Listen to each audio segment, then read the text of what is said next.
Andre Laikun, Wakil Ketua DPRD Kota Manado, menerima langsung aspirasi para rohaniwan terkait penyaluran insentif dari pemerintah Kota Manado. Menindaklanjuti aspirasi para rohaniwan, DPRD Kota Manado akan menggelar rapat dengar pendapat dengan sejumlah pihak dari pemerintah kota dan para rohaniwan. Diharapkan dengan adanya rapat dengar pendapat nanti, semua pihak bisa menemukan titik tengah terkait kisruh pemberian insentif yang terus menjadi perbincangan beberapa hari terakhir ini. Barusan saya menerima dari Forum Solidaritas Gereja Pentakosta di Manado.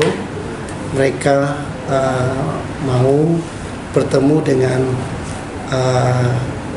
ketua, wakil ketua, dan komisi.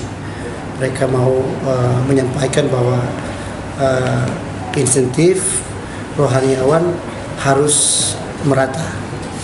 Dan sekarang ini yang mereka alami, insentif bagi para pendeta tidak disamaratakan oleh pemerintah kota. Maka daripada itu mereka tidak merasa puas, dibuatlah satu surat untuk dengar pendapat dari solidaritas pendeta-pendeta Pentakosta di Manado dan beberapa pegawai atau beberapa orang yang berkompeten di eksekutif pemerintah kota.